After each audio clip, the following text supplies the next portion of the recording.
भ्यो नमो नमः। अद्य वयं सप्तमीकक्षायाः नवमः पाठः भूषणैः किं प्रयोजनम् अस्य अभ्यासकार्यं कुर्मः। प्रथमः प्रश्नः एकपदेन उत्तरत। पृथिव्यां कति रत्नानि सन्ति? पृथ्वी पर कितने रत्न हैं? उत्तरम त्रीणि। दुःखं किं भवति? दुख क्या होता है? परवशम माने दूसरों के वश में रहना ही सबसे बड़ा दुख है। हस्तस्य भूषणम किमस्ति? हाथ का आभूषण क्या है? तो उत्तर है दानम, दान हाथ का आभूषण है। कंठस्य भूषणम किमस्ति? गले का आभूषण क्या है? तो उत्तर है सत्यम, सच। प्रश्न संख्या द्वितीयः पूर्णवाक्येन उत्तरत। तो प्रथमः प्रश्नः पृथिव्यां कानि रत्नानि सन्ति? माने पृथ्वी पर कौन कौन से रत्न हैं? तो पृथिव्यां जलम, अन्नम, सुभाषितम च त्रीणि रत्नानि सन्ति। पृथ्वी पर जल, अन्न, सुभाषित ऐसे तीन रत्न हैं। मनसा वाचा कर्मणा कान सेवेत? मन से, वाणी से, कर्म से किनकी सेवा करनी चाहिए? तो उत्तर है मनसा वाचा कर्मणा श्रेष्ठम जनम गुरुम मातरम पितरम च सेवेत। अर्थात हमें मन से, वाणी से, कर्म से श्रेष्ठ लोगों की, गुरुओं की, माता पिता की सेवा करते रहना चाहिए। सुख दुःखयोः लक्षणम किम? सुख और दुख का लक्षण क्या है, पहचान क्या है? तो का सुख दुःखयोः लक्षणम परवशम सर्वम दुःखम आत्मवशम सर्वम सुखम भवति। अर्थात सुख दुख का लक्षण है परवशम माने दूसरों के वश में रहना, वही सबसे बड़ा दुख है। और आत्मवशम माने जो दूसरों के वश में ना रहकर स्वतंत्र रहना, अपने वश में ही रहना, वो सबसे बड़ा सुख है। चौथा, नरः कदा पूजितः भवति? मनुष्य कब पूजा जाता है या कब उसकी पूजा होती है? नरः वस्त्रेण, वपुषा, वाचा, विद्यया, विनयेन च पंचभिः वकारयुक्तः पूजितः भवति। जब मनुष्य ठीक वस्त्रों के माध्यम से या ठीक वस्त्र धारण किया हो, शरीर ठीक हो, वाणी से सही शब्दों का, अच्छे शब्दों का प्रयोग करता हो, और ठीक अच्छा पढ़ा लिखा विद्वान हो, और विनयेन विनम्र स्वभाव भी जिसके अंदर है, इन 5 वकारों से युक्त व्यक्ति ही पूजा जाता है या उसकी पूजा होती है। कुत्र त्यक्त लज्जः भवेत्? हमें कहाँ पर शर्म को छोड़ देनी चाहिए या संकोच छोड़ देना चाहिए? तो धन धान्य प्रयोगेषु, विद्यायाः संग्रहेषु च, आहारे व्यवहारे च त्यक्त लज्जः भवेत्। अर्थात हम संकोच कहाँ छोड़ें? तो कहा सबसे पहला धन और धान्य का प्रयोग में, विद्या संग्रह करने में, आहारे और व्यवहार इनमें कभी भी हमें संकोच नहीं करना चाहिए। प्रश्न संख्या तृतीयः स्थूलपदानि आधृत्य प्रश्ननिर्माणं कुरुत। सर्वप्रथमः श्रोत्रस्य भूषणं शास्त्रमस्ति। माने श्रोत्र का आभूषण क्या है? शास्त्र है। तो इसका प्रश्न निर्माण होगा कस्य भूषणं शास्त्रमस्ति। दूसरा, नरः पूजितः भवति। मनुष्य पूजा जाता है या मनुष्य की पूजा होती है।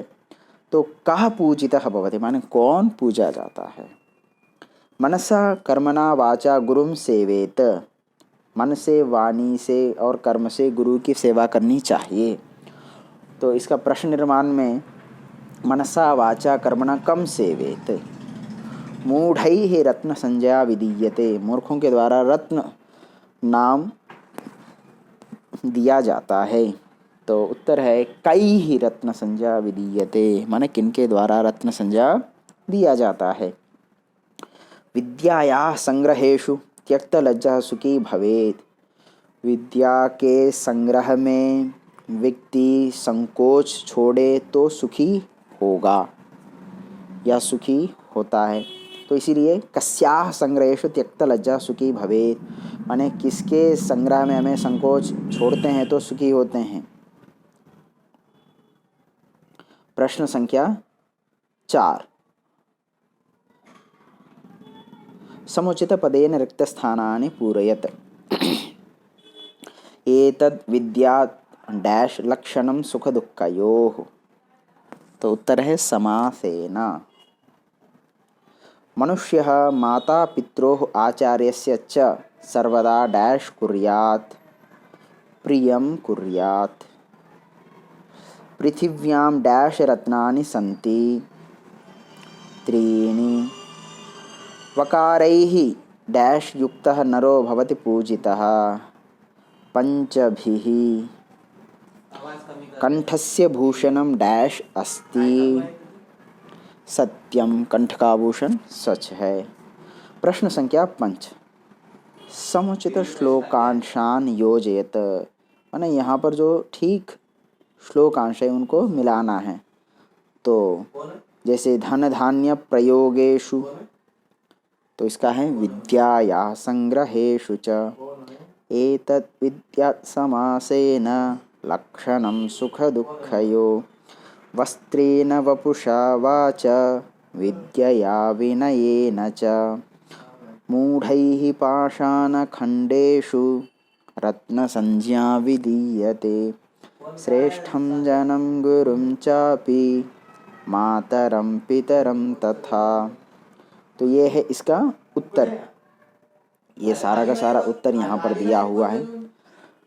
प्रश्न संख्या 6, विलोम पदैः सह मेलयत।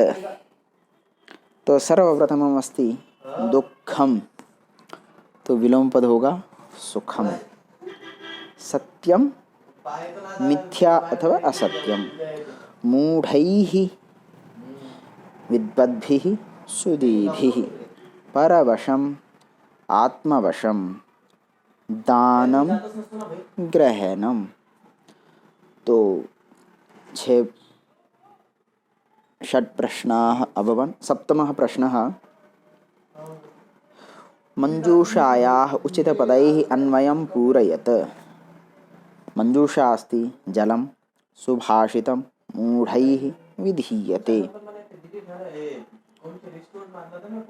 तो अन्वयः पृथिव्यां जलम अन्नम सुभाषितम इति त्रीणि रत्नानि सन्ति। मूढैः पाषाणखण्डेषु रत्नसंज्ञा विधीयते। अर्थात पृथ्वी पर जल, अन्न, सुभाषित ऐसे 3 रत्न हैं। मूर्खों के द्वारा पाषाण खंडों में ही, पाषाण पत्थर के टुकड़ों में ही रत्न संज्ञा दिया जाता है।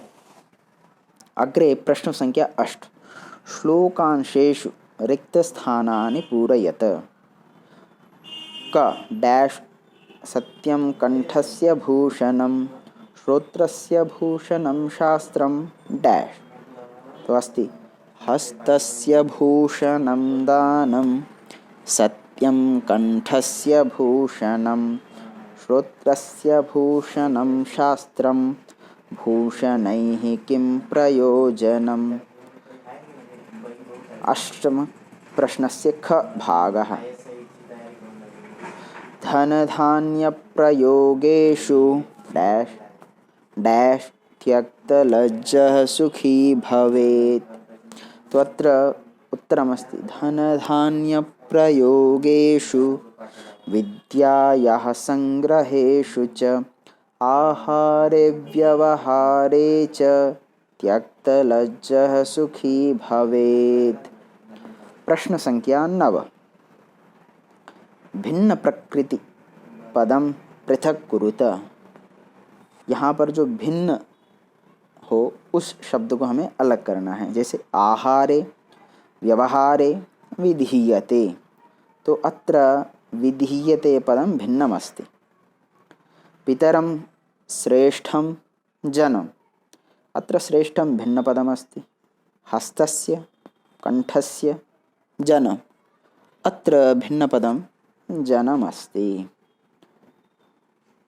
धन्यवादः।